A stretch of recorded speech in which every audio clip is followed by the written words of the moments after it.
Hello and welcome back to Full Count. If you clicked on this video, you know that this is all about the Seattle Mariners. I've been ranking the teams from 30 to 1, and I have the Mariners in my top 10. I have them at number 9 in my rankings. So I really like the offseason pickup of Brendan Donovan, and obviously what this team did last year was incredible. Um, so we'll kind of go through the batting order. We'll go through the starting rotation, and then at the end, an over/under of wins will be covered. So stay tuned for that on what I pick for the Mariners. But let's get into it. Let's get into this lineup. And I mentioned I love this pickup for the Mariners this offseason. Brendan Donovan will be playing third base for the Mariners this year. Brendan Donovan is just a great ball player. He's a kind of guy that does it all on the baseball field. He's a decent fielder. He has a good contact tool. He even has a little bit of pop as well. He's just a solid ball player. Last season, he was an all-star. He hit 287 with a 353 on base and a 422 slug for an OPS of 775. He hit 10 homers and 32 doubles, which is fun. He ranked in the 98th percentile in squared up percentage, 97th in strikeout percentage, 94th in whiff percentage. So obviously the big time tool that he has is that contact tool. And I love that for your leadoff guy, and I love that just for the game of baseball. You need more contact guys. But that should do it for Brendan Donovan. Moving on to number 2, which is the catcher, Cal Raleigh, big dumper. If you clicked on this video, I don't need to say anything about Cal Raleigh because you know everything about him already, but I'm going to get into it. Some would argue that Cal Raleigh should have won the AL MVP. I'm not going to share what I thought, but what a monster season it was for Cal Raleigh last year. Anyone watching this video, like I said, already knows what he was able to accomplish last season, but I'm going to say it anyways. He hit 247 with a 359 on base and a 589 slug for an OPS of 948. He hit 60 homers and 24 doubles. He had 125 RBIs. Just an insane season for a catcher.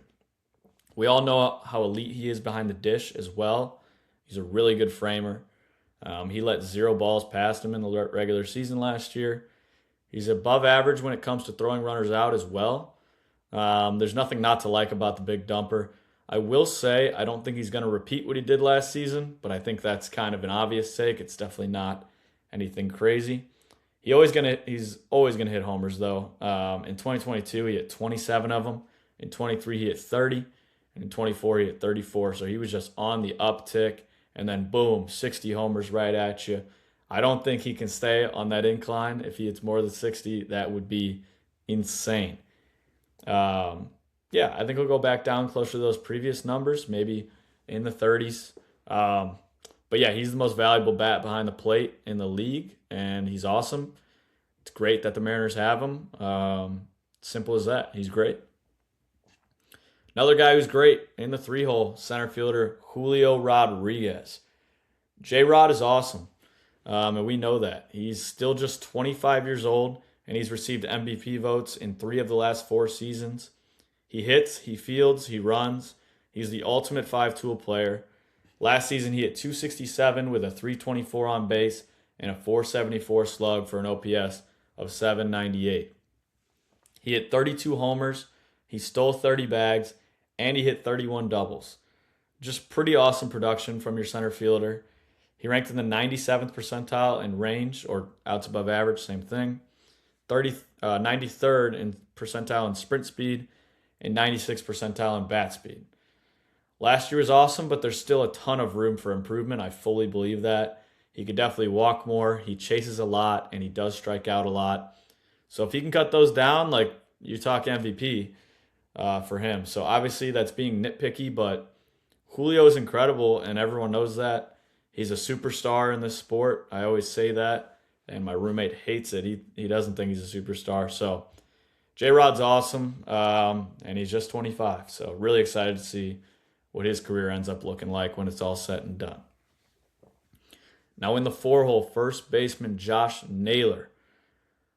Big time pickup for the Mariners last year. Josh Naylor had another really solid season last year. He hit 295 with a 353 on base and a 462 slug for an OPS of 816. He hit 20 homers and 29 doubles. Craziest thing about last season, though, was that he stole 30 bags. Kind of a wild development there. He had less than the combined, like he had less than 30 stolen bases combined in his previous 6 seasons. So that tells you the kind of jump he made. Kind of crazy. He's not that fast. He's a guy who's always going to drive in runs at the plate. It's kind of just what he does. I expect a very similar season for Josh Naylor next season. Maybe people will jump on the bases. Maybe that won't stay the same. And he's just a big guy who is really just an elite contact hitter, which is weird. But he's just so big that the contact leads him to 20 homers still. So, yeah, Josh Naylor's a really good ball player, and that contact tool is huge for him driving in runs. So it's kind of all I have for him. I really like him. Really good player. And yeah, so that top 4, obviously I'm very high on. Now, this is where I think the lineup drops off a lot, as it does with most lineups, but this one more significant than some of these other top 10 teams that I have ranked. But in the 5 spot, you got left fielder Randy Arozarena. Randy wasn't all that good last year, but the counting stats weren't too bad at all. He hit 27 homers and 32 doubles. He also stole 31 bags, which is fun. So you look at that, you're pretty happy. But the slash line wasn't as pretty as all of that, though. He hit 238 with a 334 on base and a 426 slug for an OPS of 760. He has put together a solid career so far, and I'm excited to see if he can somewhat have a big spike year in where he kind of breaks out into the next tier of big leaguers. He hit the ball hard last year. He found the barrel, and he was 79th percentile in average exit velo. He strikes out too much, and he whiffs too much. I think he's a good player, but definitely not in my 5-hole. The outfield defense also isn't very good at all, despite some clips that he has. So, yeah, kind of not big on Randy in the 5. Now in the 6-hole, Luke Raley, right fielder. Luke Raley wasn't good last year, but he didn't really play much. In the 2 seasons before that, he hit 22 and 19 homers, so he kind of has that part to his game. In terms of last year, though, Luke played in 73 games, and he hit 202 with a 319 on base and a 311 slug for an OPS of 631. Obviously, those are brutal numbers, but he's a solid player when he plays the full season. I don't hate Luke in the 6th spot here, but at the same time, I don't love it. He's kind of just That's kind of how I'd put it. Now in the 7th spot, Dominic Canzone will be your DH in this projected lineup. Last season was really good in a small sample size. He hit 300 with 358 on base and a 481 slug for an OPS of 840, which is really fun. Like I mentioned, it was a small sample size, but I think he is a good hitter. He hit 11 homers and 11 doubles. He's not a great fielder, but that's why he's at DH in this projected lineup, so not worried about that factor. He's never really been all that good in his career, but you have to be somewhat optimistic given kind of what he accomplished last year. That being said, I personally am not optimistic about Dominic Canzone, but if I was a Mariners fan, I know I would be. He's got a weird profile. He chases way too many pitches outside of the zone, and I expect that to kind of catch up to him when he plays more games. He doesn't walk as much as I'd like also. So I'm not super high on Canzone this season, but we'll definitely see. We'll have to wait and see on him. Now here's a guy that I really like in the 8-hole for where he's positioned. Like, this is a guy on a championship team. You're like, oh, he's bottom of the order? Like, this is impressive. J.P. Crawford, shortstop. Everybody knows him. J.P. was pretty good last year. He had 265 with a 352 on base and a 370 slug for an OPS of 722. He hit 12 homers and 24 doubles in 157 games, so he was always out there. It was just another solid year for him. It wasn't like the 2023 season that he had, but it was still a very valuable season for the Mariners. He actually grades out as one of the worst shortstops in baseball, but in 2024 he did grade out as an above-average defender, so I wouldn't read too much into last season's metrics defensively. But yeah, no, JP Crawford is a very good contact guy. He takes his walks. He basically has no pop, but that's fine. Not everyone needs to be Cal Raleigh. You need some guys like JP Crawford on your team. He's still a good player, and I really love the depth with him being in the 8 hole. This will technically be Leo Rivas for opening day, but JP is going to be back very soon. He'll be getting the majority of the year, so that's what I'm talking about him instead of Rivas. Now in the 9 hole, second baseman Cole Young. It was a pretty weak rookie season for Cole Young. He only played in 77 games, though. He was a very bad defender last season. He's not a very fast player, but he's not slow either. In the 77 games played, he had 211 with a 302 on base and 1,000 OPS. Sorry, and an OPS of 607. So obviously those numbers aren't pretty. Here's where the 1,000 OPS comes into play that I was talking about. He's 1,000 OPS in spring training right now. So if you want to pay attention to that at all, and he's kind of been a decent hitter in the minors. So if you want to get excited about that for Cole Young, you can. Doesn't really excite me, though. It's a very small sample. I don't expect much production from the 9 spot here, but that's why he's in the 9 hole, and that's how that works. As for the bench, you got Rob Refsnyder, which I think is a really sneaky good pickup for the Mariners.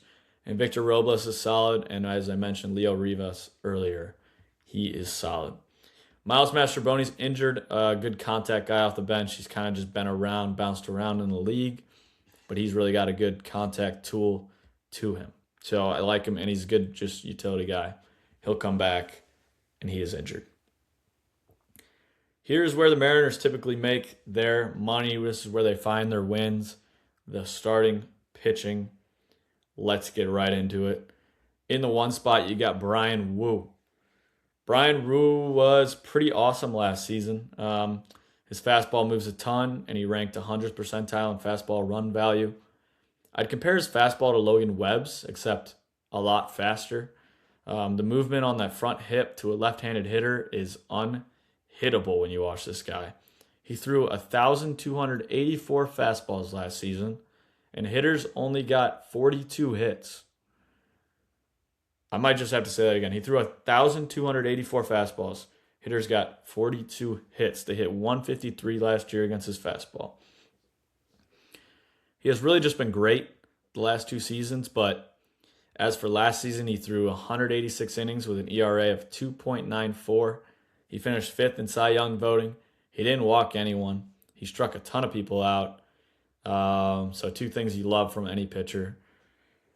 It truly was a career year for him. He was just pretty dominant every day he got on the mound. His worst month was July, and his ERA that month was still in the 3s. So it really was just a steady, consistent season. I really like Bryan Woo starting off this rotation. He's a stud. He's earned the title of ace for sure. In the 2 spot, Logan Gilbert. You know what you're getting out of Logan Gilbert when he's out there. He had a very similar production to his 2024 season in terms of output like the numbers, but obviously the innings were a lot lower. It's huge to get Logan Gilbert back for a full season again this year. He threw 208 innings in 2024, so he's kind of a workhorse when he wants to be. Last season was just 131 innings, though, with a 3.44 ERA. He was still elite in the strikeout stuff. He got a ton of whiffs, 100th percentile in extension, so everything kind of jumps right at you. He's a great number 2 guy in the rotation. He's been pretty consistent for his whole career so far, so I think you can definitely expect him to be below 3.5 ERA and strike a ton of guys out. That's just what he does. Now, in the 3 hole, Luis Castillo. Last season, Luis was pretty solid. He threw 180 innings with a 3.54 ERA. He still didn't walk anybody, which is always something that I love. I do worry a bit about the hard hit that he gave up last season, and really the barrels as well. He gave up a ton of barrels last season. All of the numbers have been a bit on the steady decline for the past couple of years now in terms of the pitching profile. Like, it's just not the same strikeout stuff that he used to have. Doesn't mean he's not going to be awesome. He's just a solid starting pitcher, and I love him in the 3 spot in this rotation as much as any 3rd spot in any rotation in the MLB. So definitely not giving up on Luis Castillo yet. That fastball still runs a ton and is extremely valuable, so he's always got that. Now in the 4 spot, George Kirby. Last season wasn't great from George Kirby, but he didn't pitch a ton of innings. He still didn't walk anybody, which, this is just a side note, but every year the Mariners have one of the best pitching staffs in all of baseball. And do you notice kind of a common theme that I've said about all of these players? None of them walk anybody. I think this is just so much more valuable than people make it sound. I mean, you can't just let runners get on base for free. I'd rather throw a lob ball in the middle of the plate because there's a chance they'll hit a hard ball at somebody and get an out. I just hate walks. I hate free bases. And the Mariners understand that. Anyways, though, George Kirby is very solid. He strikes people out. He gets his whiffs. He gets hitters to chase out of the zone. I like him, but last year he had a 4.21 ERA. I do have to mention that. So that is not great, but it's definitely not bad either, so you're not like too worried with that. Now in the 5 spot, Emerson Hancock. This is the one guy that I don't like at all in this rotation, but he'll be replaced by Bryce Miller. Emerson Hancock had a 4.90 ERA in 90 innings last season. He's a guy who really doesn't do anything well. He doesn't strike guys out. He doesn't get any whiffs, so the stuff isn't there. He just isn't all that good, and he has yet to produce in the MLB. Now, I do want to talk a little bit about Bryce Miller, given that he's due for a very quick return. So he's not in this projected rotation, but he should be in the rotation and should be talked about because he's coming back very soon. Last year was a nightmare season for Bryce Miller, but he did show up in the playoffs. I believe the playoff ERA was in the 2s. So I think Bryce Miller will be fine. I think it was just kind of just a weird regular season for him. But yeah, he showed in the playoffs that he's back. He's good. So I like Bryce Miller. And let's talk injuries. I mean, Logan Evans and Bryce Miller injuries. I mentioned Miles Baster-Boney's also injured. But yeah, Bryce, like I said, is set for a quick return. And Logan Evans is out for the whole season, so we don't even need to think about him on the roster. As for the bullpen, we know who you got back there. Andres Munoz is one of the best in the game. Matt Brash, really good. Jose Ferrer. And Gabe Spire, I really like. I was looking into him. I think he's due for a big year, so I really do like the bullpen. Just really worry about this lineup. So, get into the over-under here. 90.5 wins for the Mariners. This is kind of an easy under for me. Look, they're going to pitch, but this lineup really dropped. I mean, you have 4 good hitters. You have 4 really good hitters. The rest is actually awful, though. Like 5, 6, 7, 8, 9, terrible. And it's not like they have guys injured who are ready to pick that up. Rob Refsnyder, I do like off the bench, though. I think he's such a sneaky good pickup. I'd put him in the lineup. But, yeah, I mean, there's a big drop-off. I mean, you go Brendan Donovan, Cal Raleigh, J-Rod, and Josh Naylor. Awesome production. They're going to produce all year. But you need more than that to win 91 games, I believe. Yeah, it was 91.5 over-under. 90.5. So you got to win 91 ball games, and that's asking a lot. Also, if you've noticed, I have not ranked the Astros yet. So I'm obviously high on them. I'm high on the AL West in general. I have the Rangers at 11, I believe it was.